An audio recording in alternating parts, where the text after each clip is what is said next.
Hare Krishna, welcome everyone. Good to see you all. Tonight, we're continuing with our study of Bhagavad Gita as it is by His Divine Grace, A.C. Bhaktivedanta Swami Prabhupada. Tonight, we're going to begin chapter 5 of Bhagavad Gita. The chapter is entitled Karma Yoga, Action in Krishna Consciousness. So, as we've been describing, in chapter 3, we heard about the subject of Karma Yoga, acting in Krishna consciousness. Chapter 4, which we just finished, spoke about transcendental knowledge, which is called Jnana Yoga. And we've been speaking quite a lot about the fusing or the synthesis of karma and jnana. Karma means to act, jnana means with knowledge. We must act with knowledge, with transcendental knowledge. And if we do this, then our life becomes successful. So Krishna will continue to describe this subject matter in chapter 5. So we'll continue our study. And if you have any questions or any comments as we go, then please ask. So chapter 5, Karma Yoga, Action in Krishna Consciousness. Arjuna said, "O Krishna, first of all, you asked me to renounce work, and then you recommend work with devotion. Now, will you kindly tell me, definitely, which of the two is more beneficial?" So Bhurajan Prabhu writes in his commentary on chapter 5, in Surrender Unto Me, Arjuna is still confused, though he has heard transcendental knowledge from Krishna. In text 16 to 18 of the 4th chapter, Krishna glorified jnana and spoke of action in inaction and inaction in action. In text 41, Krishna glorified both jnana and renunciation. Then, in text 42, he again ordered Arjuna to fight. Therefore, chapter 5 opens with a question similar to the one Arjuna asked at the beginning of chapter 3, which is better, work or renunciation of work?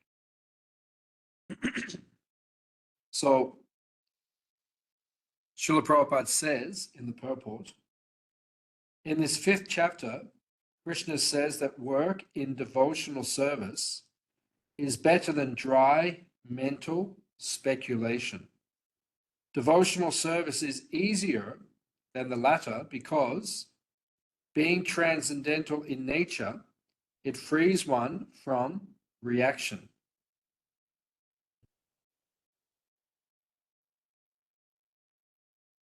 So the basic principle, the basic instruction which Krishna gives in the Bhagavad Gita, because he speaks of two paths. One is active and the other one is inactive. So there are two paths. And in spiritual life, these are the two paths which are often spoken of. The inactive path and the active path. Now, Krishna explains in the beginning of chapter 3 that the soul cannot stop from being active at any moment. The soul is active by nature. It is dynamic. It is not static. It is ecstatic. That is the nature of the soul. So we can't stop doing anything, even for a moment. At every moment of our existence, we're either breathing or we're thinking or we're doing something, right? We can't be inactive at any time. It's not possible. So, because that is our nature, Krishna says, be active, but be active for him. In other words, do service, but do service dedicated to him. That's karma yoga, right? Karma means activity. Yoga means to connect, to unite. So do your activity for the pleasure of Krishna. This is called karma yoga. Acting with knowledge. Jnana. Divya Gyan means transcendental knowledge. We act with spiritual understanding that we are the soul, Krishna is the supreme soul, and our activities are meant to be for his pleasure. That's called Bhakti Yoga.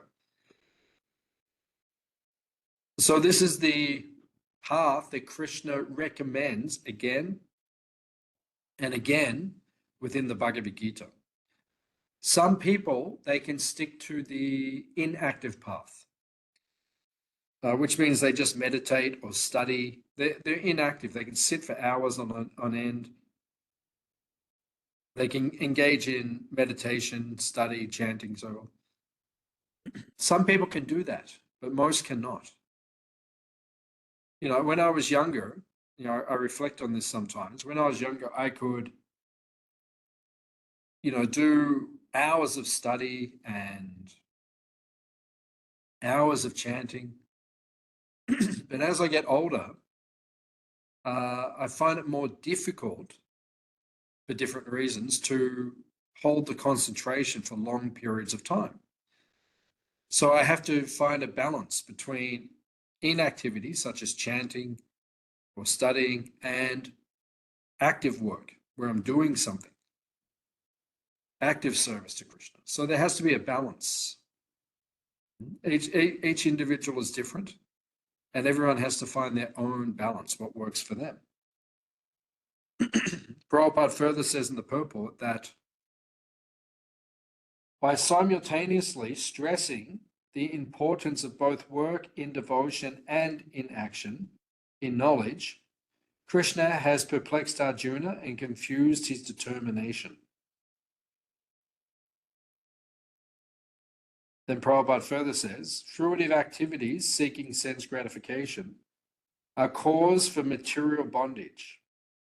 One is considered a failure as long as he makes no inquiry about his real identity. Although the mind may be engrossed in fruitive activities and influenced by ignorance, one must develop a love for devotional service to Krishna. Only then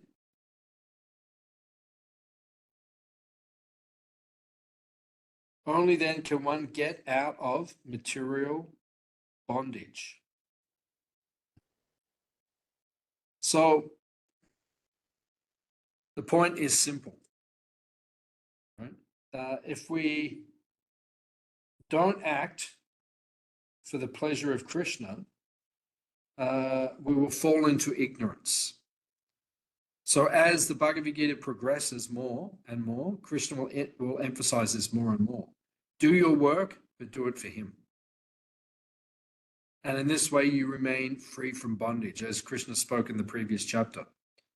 You perform akarma.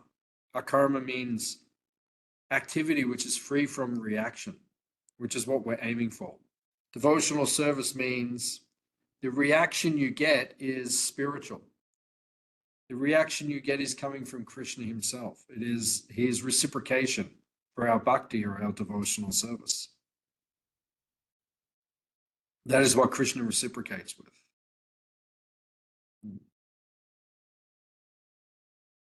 So this is what we're aiming for as devotees, to serve Krishna, to give pleasure to Krishna.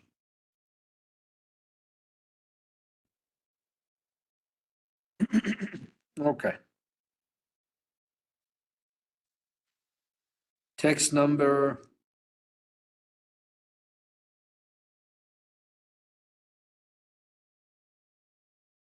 2. The personality of Godhead replied, the renunciation of work and work in devotion are both good for liberation. But of the two, work in devotion, devotional service, is better than renunciation of work.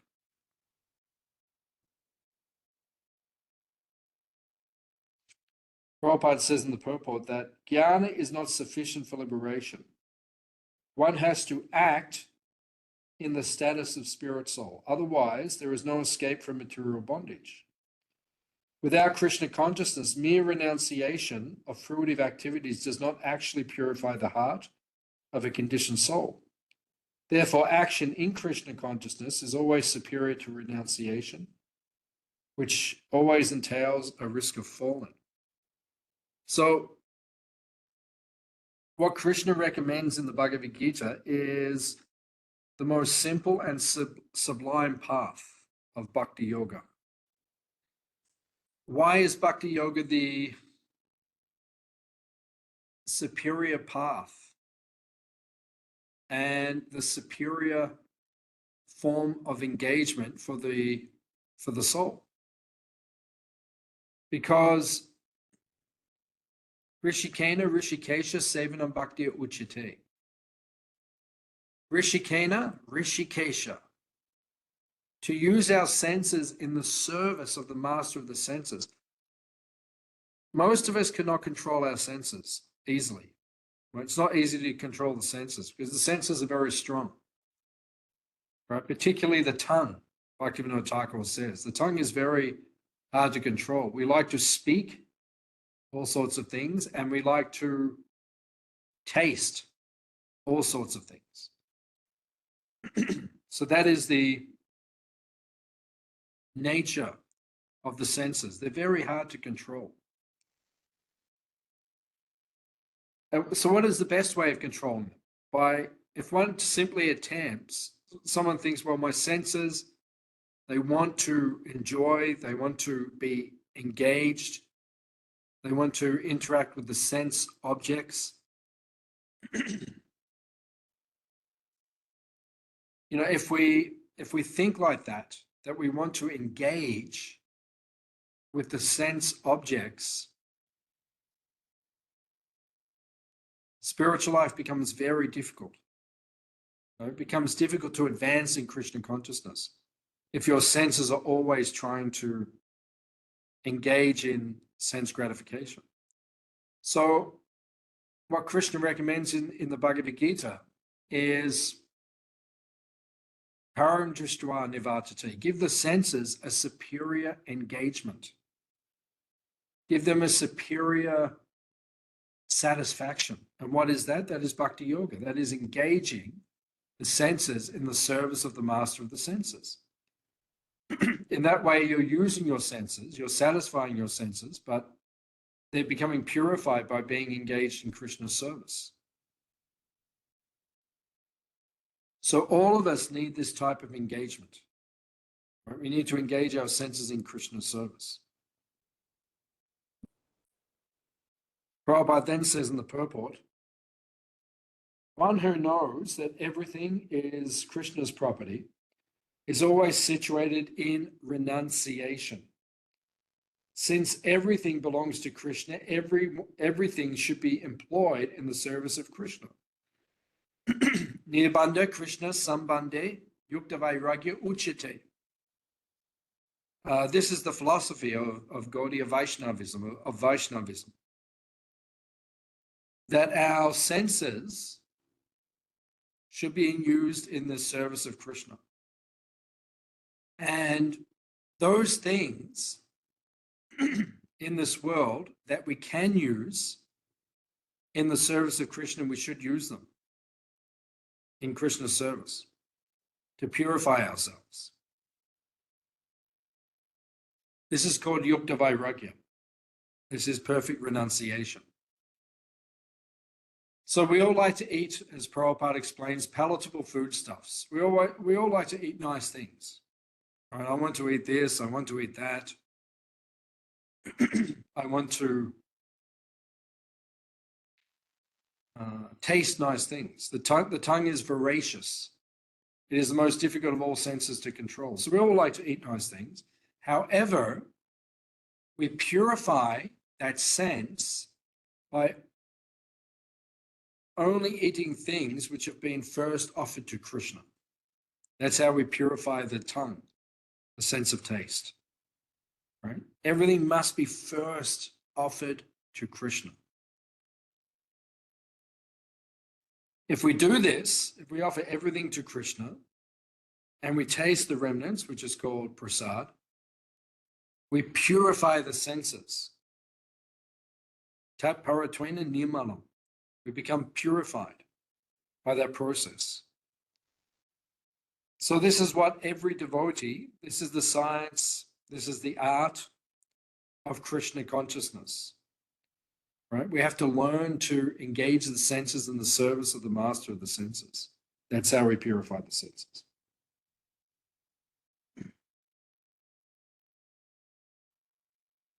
Text number 3.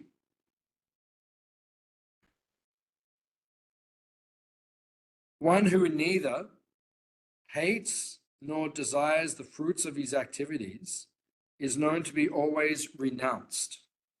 Such a person, free from all dualities, easily overcomes material bondage and is completely liberated or mighty armed.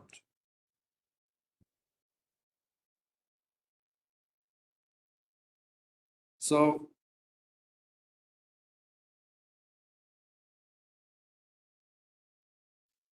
Prabhupada says within the purport, knowledge that one is one in quality yet different in quantity is correct transcendental knowledge, leading one to become full of, having nothing to aspire or lament over. There is no duality in his mind because whatever he does for Krishna. Thus he is liberated even in this material world.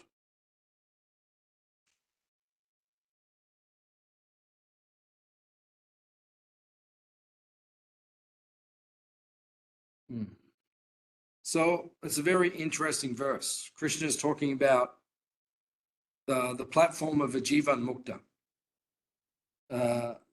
Jivan Mukta means one who is liberated from bondage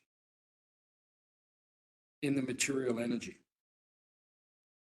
Krishna says, one who neither hates nor desires the fruits of his activities is known to be always renounced. This is what we're aiming for. This is called sannyas. Right? Sannyas means the stage of life where one neither hates nor desires, right? Fruitive activities.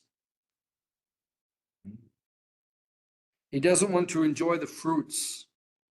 He doesn't want to enjoy the sense objects. He doesn't hate, he doesn't despise them, but he's also not desiring to enjoy them. This is the state of consciousness which Krishna is asking us to come to. We don't despise, we're not repulsed by the material world, but we're also not desiring to enjoy it separately from Krishna. Right? That's the state of liberation that we're meant to come to as devotees. Such a person, free from all dualities, easily overcomes material bondage and is completely liberated. So becoming free from duality, not easy to do. If you're in a male body, generally the male form is attracted to the female form, and vice versa. One in the female body is generally attracted to the male form.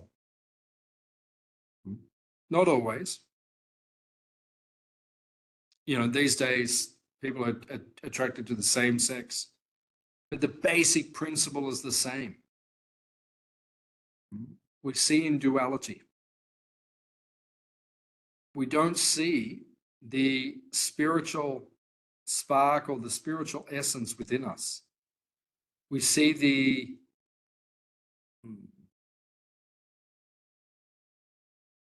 outer covering of the soul.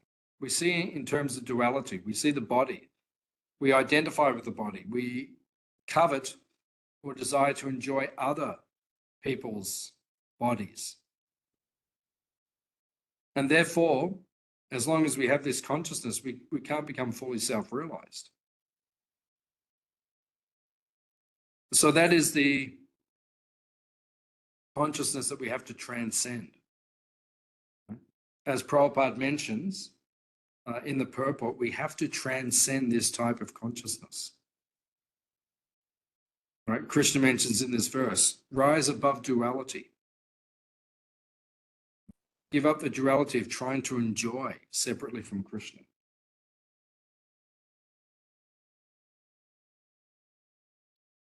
Text number 4. Only the ignorant speak of devotional service, karma yoga, as being different from the analytical study of the material world, sankhya. Those who are actually learned say that he who applies himself well to one of these paths achieves the result of both.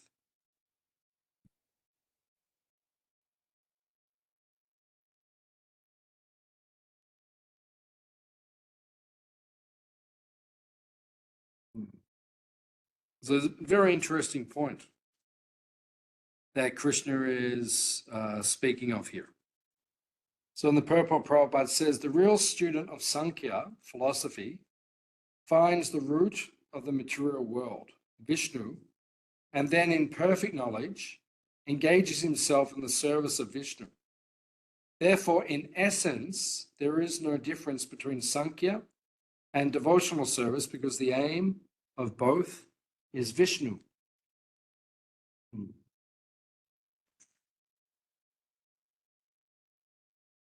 So Krishna is now explaining that the result of Sankhya yoga or the result of Bhakti yoga, Bhakti yoga are the same. So what is Sankhya yoga? Sankhya, the word literally means to count or to analyze. In other words, you make an analysis through study, through contemplation. You make an analysis of this material energy, this material world. So you think to yourself and you analyze, I am not this material body, which is made of the 5 Mahabhutas, right? Earth, water, fire, air, ether. I'm different from that. I'm not any of these elements. I'm not the body. I am the Atma. So this is Sankhya or analysis. I am not the senses, the working senses or the knowledge acquiring senses, right? So you detach yourself from your senses. You're seeing, tasting, smelling, touching, hearing, the knowledge acquiring senses and the working senses. You detach yourself from them. Then you understand, I'm not these things. I'm also not the sense objects. They are different from me. So you detach yourself from all of these things. And I'm not the mind. I'm not the intelligence. I'm not the ego. I am beyond these things. So this is called Sankhya yoga. That you analyze, you count the different elements of the material world, and you detach yourself from these.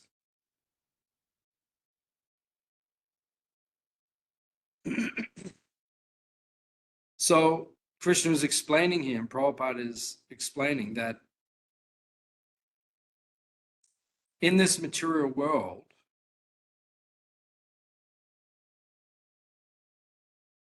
to get out of the material world, you need to engage yourself in one of these systems of purification. Sankhya yoga, where you analyze everything and you detach yourself by observation, that I'm not this material energy, I'm separate, and then you liberate yourself. Or through bhakti yoga, through engaging your senses, not in sense gratification, but in the service of God, the service of Krishna. So it is explained that both will lead to the same result, the same goal. Because by Sankhya Yoga, you understand I am not the body, I am the soul. I must engage in the service of Krishna. That is the occupation of the soul. And that's what Bhakti Yoga is already doing. So both are leading to the same goal. That's why they can consider to be supportive, interrelated. They help us to achieve the goal.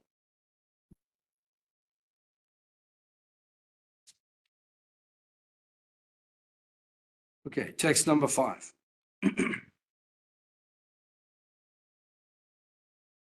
One who knows that the position reached by means of analytical study can also be attained by devotional service, and who therefore sees analytical study and devotional service to be on the same level, sees things as they are.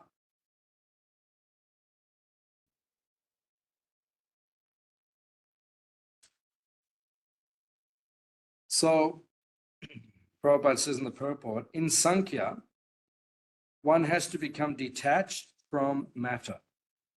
And in the devotional yoga process, one has to attach himself to the work of Krishna consciousness. Detachment from matter and attachment to Krishna are one and the same.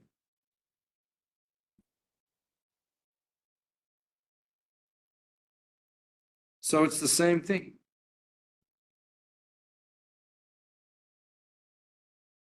Right? It's the same thing. That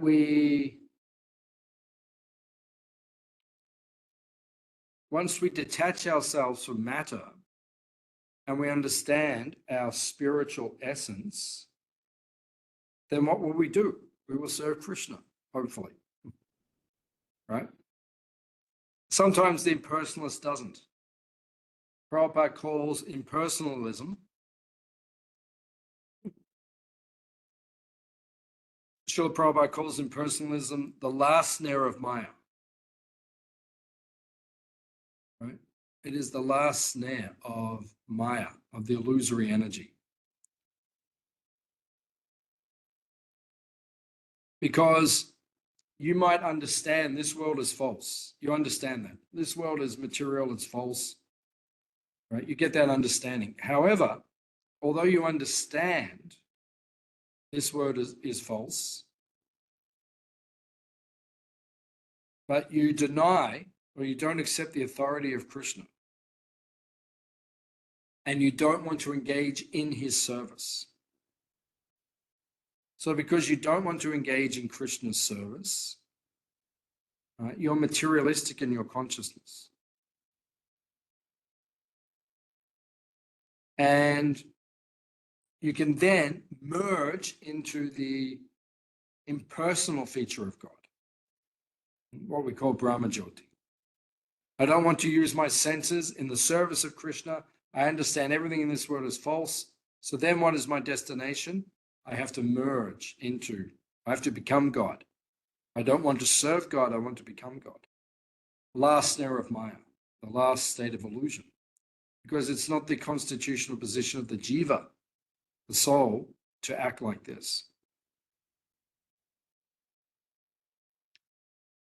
So generally, when one understands this world is false and that he is spirit, generally one will understand, okay, my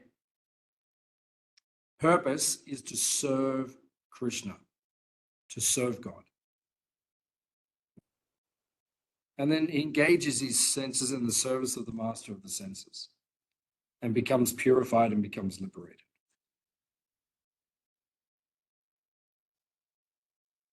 Text number 6. Merely renouncing all activities, yet not engaging in the devotional service of the Lord cannot make one happy. But a thoughtful person engaged in devotional service can achieve the supreme without delay.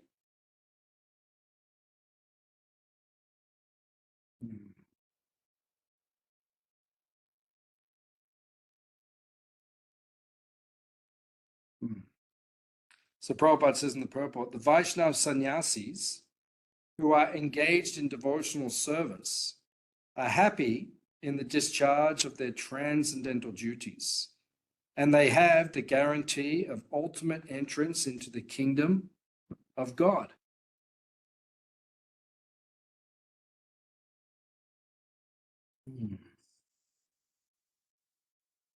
So Srila Prabhupada explains that a Vaishnava sannyasi, they are the gurus of society, right, of the Vaishnava community. The sannyasi is automatically the guru of all the other varnas, all the other ashrams. What is the sannyasi's qualification? Right? What is the sannyasi's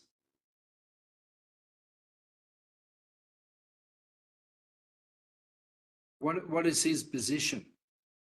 Right? The sannyasi's position, right, is to instruct everyone else within the varnashram system. Why? Because the sannyasi has understood the goal of life. The Gaudiya sannyasis, the Vaishnava sannyasis, they understand this material world is false, right? They're detached from it.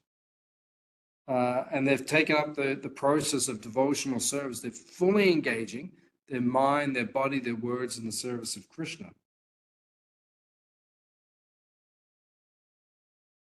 And therefore, because they're doing that, they're guaranteed to enter back into the kingdom of God. And they can take everyone who follows their instructions back to the kingdom of God. Right? That is their exalted position. Prabhupada explains, Mayavadi sannyasis engaged in the studies of Sankhya cannot relish the transcendental service of the Lord. So they can't understand the transcendental service or the transcendental nature of Krishna, of the Lord.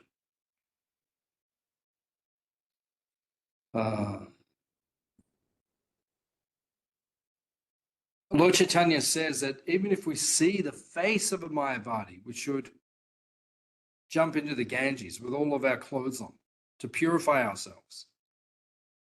Right? And Lord Chaitanya warns, do not hear Mayavad, impersonalistic philosophy.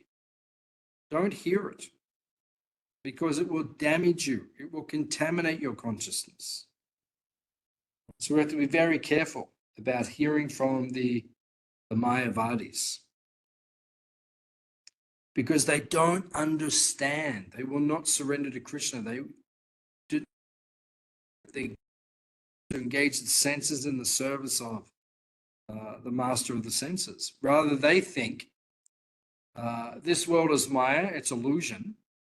So engaging in any activity is just another feature of Maya, even devotional service. Therefore, better to refrain from activity. Right? It's all illusion.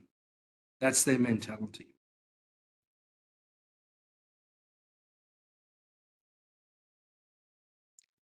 So obviously, as devotees, we're very careful about not associating closely, especially when you're a new devotee. Very careful about associating with Mayavadis, impersonalists. Right? Because their association can lead one astray. It can confuse one and make one think the goal of life is to become God as opposed to serve God. Okay. Text number 7. One who works in devotion, who is a pure soul, and who controls his mind and senses is dear to everyone, and everyone is dear to him. Though always working, such a man is never entangled.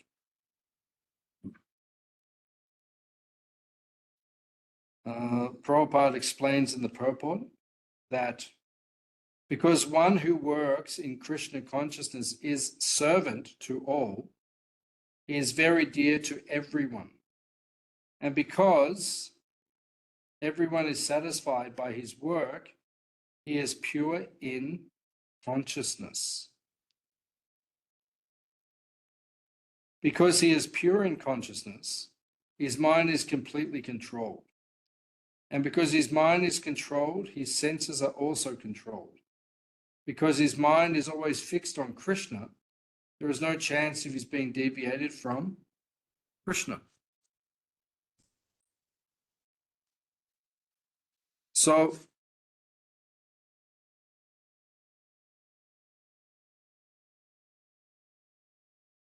it's easy for someone whose mind is always engaged in the service of Krishna to become liberated. It's actually, once you fall into this material world, it's actually difficult to purify the mind because we identify with the mind so much. And when we identify with the mind, we become entangled in this world. So one who is advancing in Krishna consciousness detaches himself from the mind and purifies the mind by thinking of service to Krishna constantly. That's how we overcome the dictates of the mind within this world.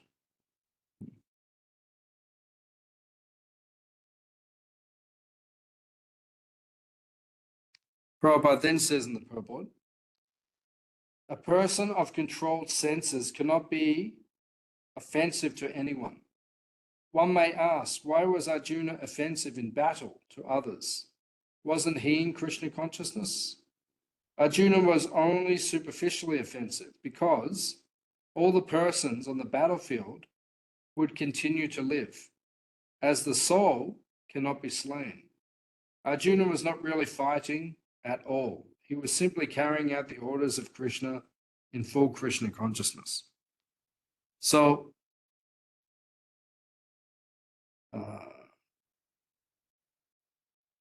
one who is spiritually realized, he treats all others with respect because his mind is not contaminated.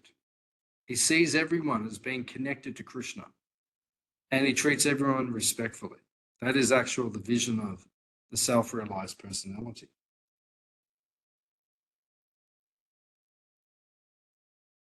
Okay. Text number 8 and 9. A person in the divine consciousness, although engaged in seeing, hearing, touching, smelling, eating, moving about, sleeping, and breathing, always knows within himself that he actually does nothing at all. Because while speaking, evacuating, receiving, or opening or closing his eyes, he always knows that only the material senses are engaged with their objects and that he is aloof from them.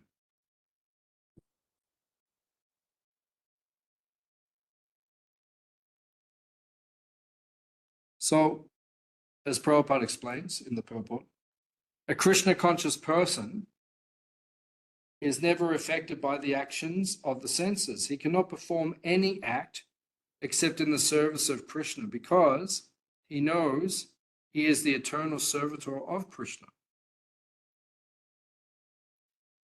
Prabhupada explains in his commentaries in the Bhagavad Gita that the senses are sometimes compared to serpents, right? A serpent is dangerous, sapa, a snake. A serpent is dangerous. We if you catch the snake and remove the fangs, it's no longer a concern. Right? It can't hurt you. It can't poison you. Similarly, when the senses, it is explained, Prabhupada explains that if your senses are not used in sense gratification, if you have control of your senses and you only use your senses in the service of Krishna, it is like when the fangs are taken out of the serpent's mouth. There is no danger from the senses. Our senses cannot harm us when we use them in the service of Krishna. So that is the process of bhakti. The process of bhakti is to use your senses in the service of Krishna. Then you don't have to worry about the negative effects of the senses.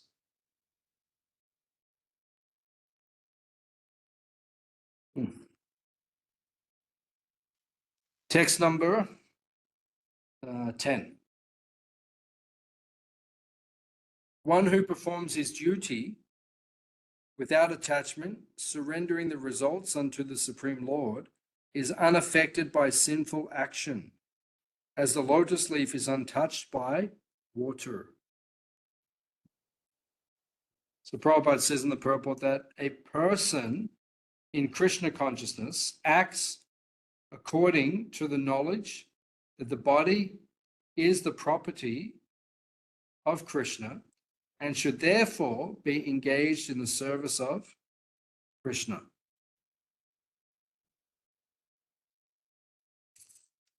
So this is explained within this verse.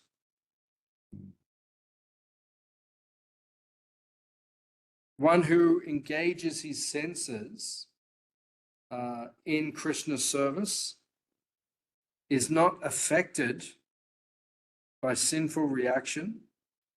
This is the lotus leaf is untouched by water. So this is Jivan Mukta. Jivan Mukta means you engage in the service of Krishna, you engage your senses in the service of Krishna. So by engaging your senses in Krishna's service, you become purified.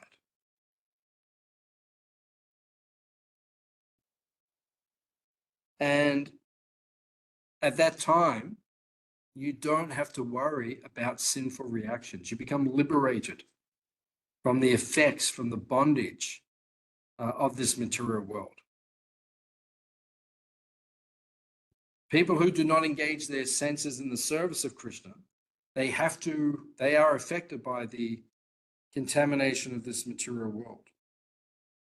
And they can't rise above the effects of the modes of material nature. So Krishna is explaining to us to use our senses always in the service of Krishna.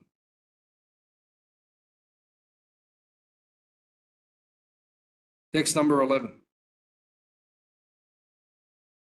The yogis, abandoning attachment, act with body, mind, intelligence, and even with the senses, only for the purpose of purification.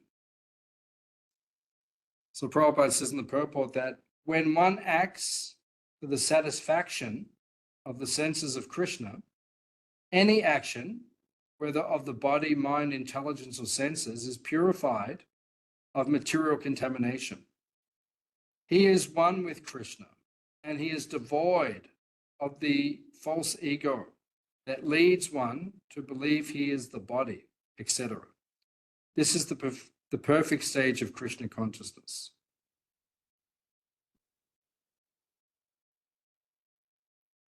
So Krishna is basically speaking about the state of consciousness of a sannyasi. A sannyasi means someone who has the body, the mind,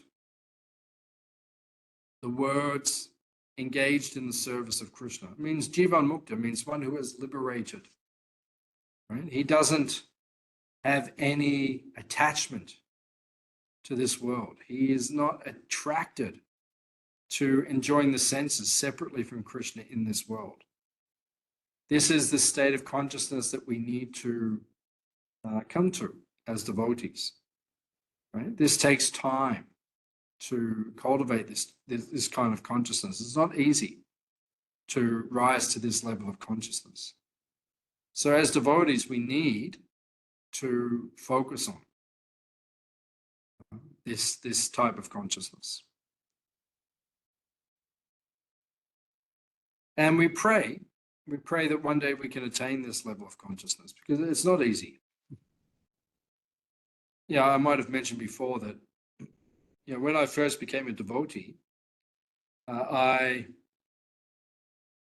took to the practice of devotional service and chanting the Hare Krishna Maha Mantra 16 rounds a day. And when you first come, Krishna gives you spurti. Spurti means like a taste. He gives you so much, you're in bliss, when you first come to Krishna consciousness. That's how I experienced my beginning of Krishna consciousness. It was blissful. Many others have experienced this as well. So we first come and we engage ourselves in Krishna's service, and we feel very blissful.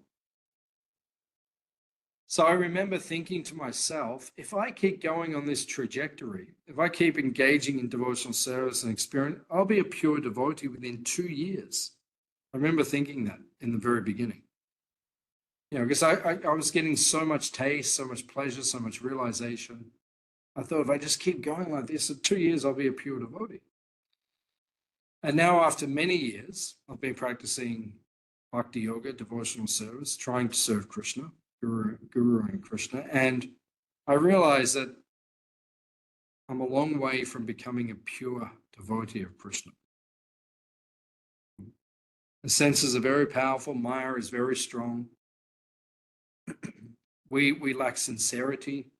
And therefore, it's not easy to rise to this platform of the mind, the body, and the words being always engaged in Krishna's service. It takes practice. But we have to get enough taste that we continue year after year to gradually purify ourselves so that we can attain Krishna's service. And the last verse for tonight is text number 12.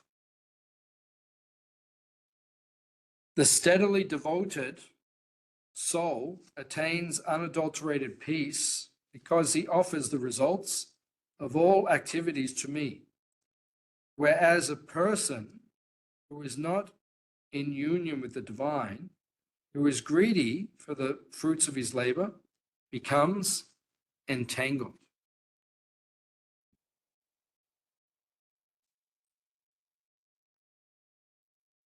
Prabhupada says in the purport, a person in Krishna consciousness is attached to Krishna, whereas a person in bodily consciousness is attached to the results of his activities. The person who is attached to Krishna and works for him only is certainly liberated, and he has no anxiety over the results of his work. This is the platform of peace and fearlessness.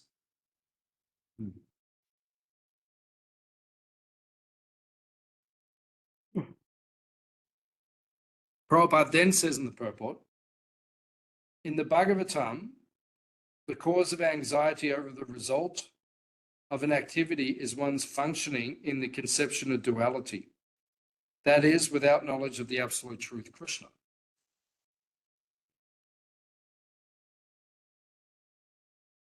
So there is no peace, true peace, lasting peace, if you don't engage in Krishna's service.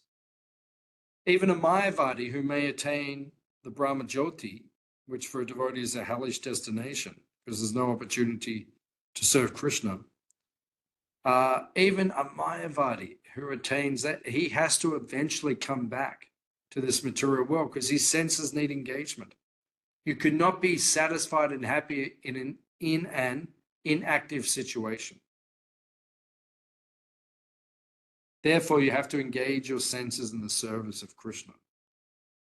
That is the process of purification.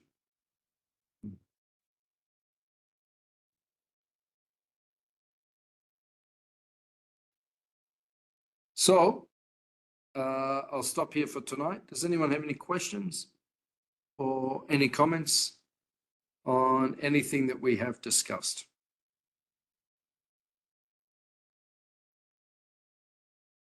So next week we will continue with our study of chapter 5 of the Bhagavad Gita. Thank you all for coming. Srila Prabhupada ki Jai. See you next week. Hare Krishna.